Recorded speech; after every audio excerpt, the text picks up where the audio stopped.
Bueno, bienvenido a esta 14ª clase y el tema es el sistema financiero. El núcleo central del estudio de las finanzas trata sobre la asignación y distribución de los recursos financieros y el rol de las organizaciones que facilitan esa organización. Los agentes y organizaciones involucrados son las familias o individuos, las empresas, los intermediarios financieros y los mercados financieros. En esta clase vamos a referirnos a las instituciones financieras y a los mercados financieros. Las empresas y los mercados financieros se relacionan a través de una doble vía de flujos de fondos. Las empresas toman fondos de los mercados financieros en forma de acciones o de obligaciones negociables y pagan dividendos y capital e intereses. Los mercados financieros son los mercados de activos financieros en los que se conectan las unidades superavitarias de fondos con las deficitarias de fondos para realizar transacciones. Los activos financieros o instrumentos financieros son títulos de propiedad de activos intangibles.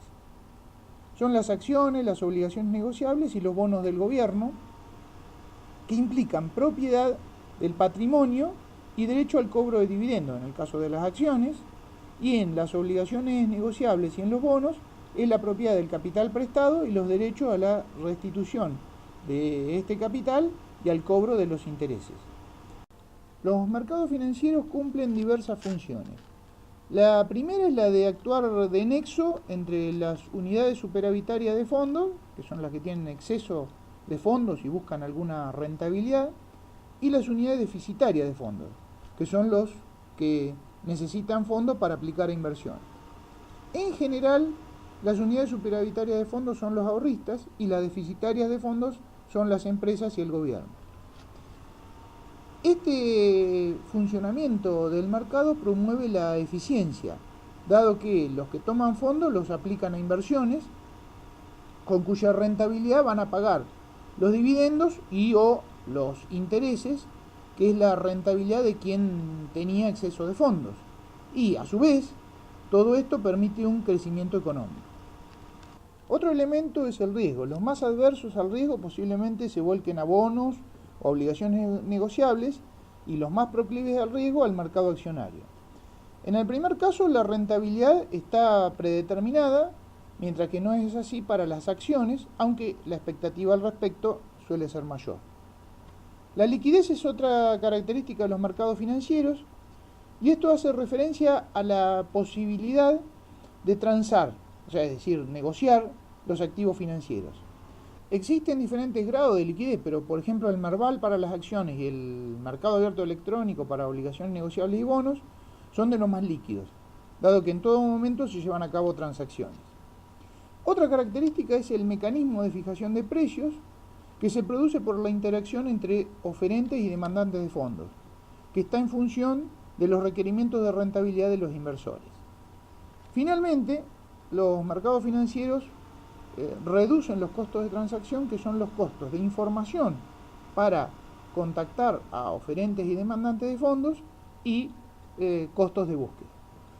Los mercados financieros se clasifican de distintas maneras. Uno es por el tipo de derecho, que es deudas o acciones. Las primeras tienen plazo de vencimiento, mientras que la segunda no.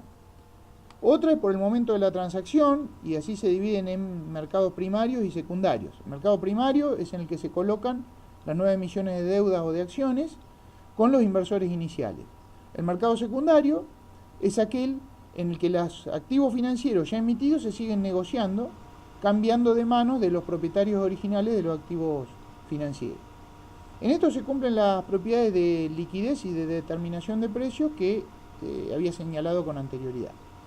Otro es por la forma de organización, y así son los mercados de subasta, los over the counter, que traducido significa negociación sobre el mostrador, y de intermediación. El mercado de subasta es donde se encuentran los compradores y vendedores de activos financieros, como por ejemplo es la bolsa de valores.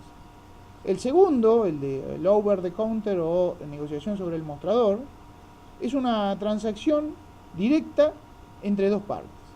Esto es de aplicación en lo relativo a acciones para empresas pequeñas que no cumplen con los requisitos para cotizar en bolsa.